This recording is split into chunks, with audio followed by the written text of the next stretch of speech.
Good evening friend, welcome to my channel. আজ একটা দুর্দান্ত স্বাদের ডিজাইন সিঙ্গাড়াও বলতে পারেন বা স্ন্যাক্স রেসিপি পয়লা বৈশাখ স্পেশাল নিয়ে চলে এলাম। পয়লা বৈশাখ তো চলেই এসেছে। তো এখানে দেখতে পেলেন ময়দা নিয়ে নিলাম 500 গ্রামের মতো, স্বাদ মতো লবণ, সাদা তেল দিয়ে দিলাম ময়ানের জন্য। এরপর 1 চামচ জোয়ান দেখুন হাতে করে ভালোভাবে ঘষে দিলাম, এতে করে জোয়ানের ফ্লেভারটা খুব সুন্দর আসে। তো ময়ানটা দেখতে পাচ্ছেন মুঠোর মধ্যে ধরলে কিন্তু মুঠোটা থেকে যাচ্ছে, এইরকম ময়ান নিতে হবে, তাহলে সিঙ্গাড়াগুলো বেশ মুচমুচে হবে। তো সব উপকরণ ভালোভাবে মাখিয়ে ডো বানিয়ে রেখে দিলাম। ততক্ষণে এইদিকে আমি আলুর পুরটা বানিয়ে নেব। সেই জন্য কড়াইতে দিয়ে দিলাম বাদাম কিছুটা, সর্ষের তেলের গরম হতে বাদামটা দিয়ে দিলাম। তো বাদামটা ভাজা হয়ে গেলে তুলে নিলাম। সেই তেলের মধ্যে দিয়ে দিলাম 1/2 চামচ গোটা জিরে, কিছুটা হিং, তারপর দিয়ে দিলাম কুচানো পেঁয়াজ। এখানে একটা মিডিয়াম সাইজের পেঁয়াজ, সেটাকে কুচিয়ে রেখেছিলাম, দিয়ে দিলাম। আদা রসুন কাঁচা লঙ্কা সেটা দিয়ে দিলাম। তো আদা রসুনের কাঁচা গন্ধটা চলে গেলে এখানে আমি 4টে আলুকে টুকরো করে কেটে সিদ্ধ করে রেখেছিলাম, সেটাও দিয়ে দিলাম। এরপর এখানে দিয়ে দিলাম শুকনো মশলা, জিরে, হলুদ, লঙ্কা গুঁড়ো আর ধনে গুঁড়ো, লবণ স্বাদ মতো। একটা ম্যাশারের সাহায্যে দেখুন আলুটা ম্যাশ করে নিলাম। তো যে যেখান থেকে বসে আমার ভিডিওটা দেখছেন প্রথম থেকে শেষ পর্যন্ত দেখার অনুরোধ রইল, তা নাহলে বুঝতেই পারবেন না এই ডিজাইনটা আমি কিভাবে বানালাম। তো ভেজে রাখা বাদামটা দিয়ে দিলাম আর উপর থেকে সবশেষে চাট মশলা দিয়ে দিলাম। ধনে পাতা হাতের কাছে যদি থাকে ধনে পাতাটাও দিতে পারেন, আমার কাছে ছিল না তাই দিলাম না। এবার ময়দাটা বেশ ভালো মতো সেটিং হয়ে গেছে, আবারও বেশ হাতের সাহায্যে ভালোভাবে মেখে নিলাম। এরপর লুচির মতো গোল গোল করে বেলে নিলাম। এরপর দেখুন চারদিকটা কেটে নিচ্ছি, মাঝখানটা কিন্তু একটু গ্যাপ রয়েছে, পুরোটা কেটে দিইনি।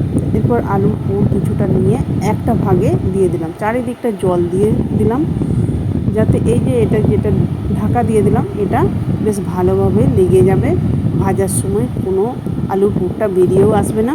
এরপর যে দুটো অংশ বাকি আছে সেগুলো দেখে ছুরির সাহায্যে এইভাবে কেটে নিলাম।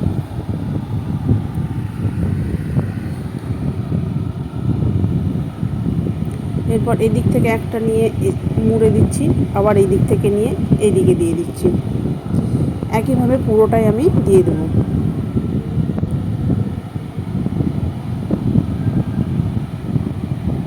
তো যারা আমার ইউটিউব চ্যানেলের নতুন বন্ধু আছেন একটা সাবস্ক্রাইব করে পাশে থাকবেন, পাশে থাকা বেল বাটনটি অল করে রাখবেন, তাহলে আমার নতুন নতুন রেসিপি ছাড়ার সাথে সাথে সবার আগে আপনার কাছে পৌঁছে যাবেন। তো দেখুন এইভাবে আমি পুরোটাই মুড়ে নিলাম। দেখুন ডিজাইনটা কত সুন্দর হয়েছে। তো আপনাদের বোঝানোর জন্য চলুন আরও একটা আপনাদেরকে বানিয়ে দেখিয়ে দেবো। একইভাবে আলুর পুর মাঝখানে একটা অংশ দিয়ে দিলাম, আর একটা অংশ নিয়ে এইভাবে ঢাকা দিয়ে দিলাম।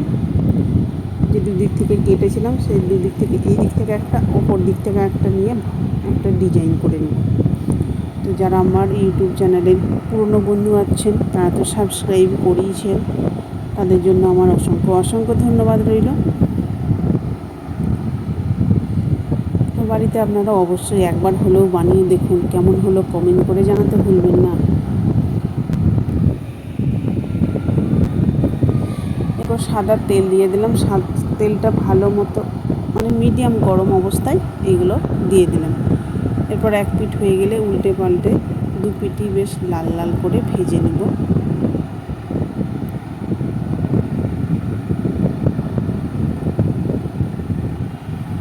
তো দেখুন কালারটা কত সুন্দর এসেছে, একদম গোল্ডেন কালার, দেখতে কিন্তু খুব লোভনীয় হয়েছে, খেতেও কিন্তু দুর্দান্ত হয়েছিল।